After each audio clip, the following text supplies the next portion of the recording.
ನೋಡಿ, ಇದು ಉಡುಪಿ ಹತ್ರ ಮಲ್ಪೆ ಬೀಚು. ಮಲ್ಪೆ ಬೀಚ್ ಹತ್ರ ಶ್ರೀ ಕೃಷ್ಣನ ವಿಗ್ರಹ ಸಿಕ್ಕಿರುವಂತದ್ದು. ಶ್ರೀ ಕೃಷ್ಣನ ವಿಗ್ರಹ ಸಿಕ್ಕಿದ ಕೂಡಲೇ ಬೆಂಗಳೂರಿಂದ 18 ಬಸ್ಗಳನ್ನ ಮಾಡ್ಕೊಂಡು ಜನ ಅಲ್ಲಿಗೆ ಹೋಗಿ ಕೃಷ್ಣನ ವಿಗ್ರಹನ ಮಲ್ಪೆ ಬೀಚ್ ಇಂದ ಬೆಂಗಳೂರಿಗೆ ತಗೊಂಡ್ ಬರ್ತಾ ಇದಾರೆ. ನೋಡಿ, ಇದೇ ಅದು ಒಂದು ಸಿಕ್ಕಿರುವಂತ ಕೃಷ್ಣನ ಒಂದು ವಿಗ್ರಹ. ಎಷ್ಟು ಚೆನ್ನಾಗಿದೆ ನೋಡಿ ಮೂರ್ತಿ. ಇದನ್ನ ಇವಾಗ ಬೆಂಗಳೂರಿಗೆ ತಗೊಂಡ್ ಬರ್ತಿದ್ದಾರೆ. ಇಸ್ಕಾನ್ ಟೆಂಪಲ್ ಕಡೆಯಿಂದ ಬರ್ತಾ ಇದಾರೆ.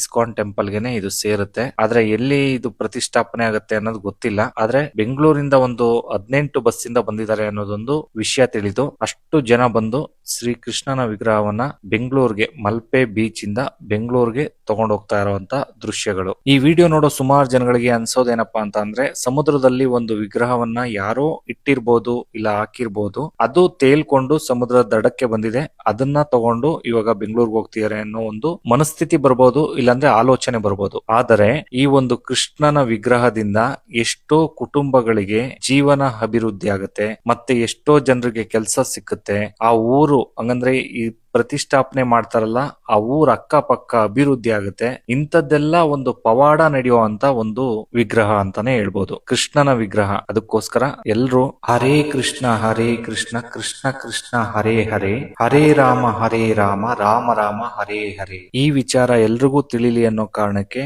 ಆದಷ್ಟು ಈ ವಿಡಿಯೋನ ಶೇರ್ ಮಾಡಿ. ನಿಮ್ಮ ಅನಿಸಿಕೆ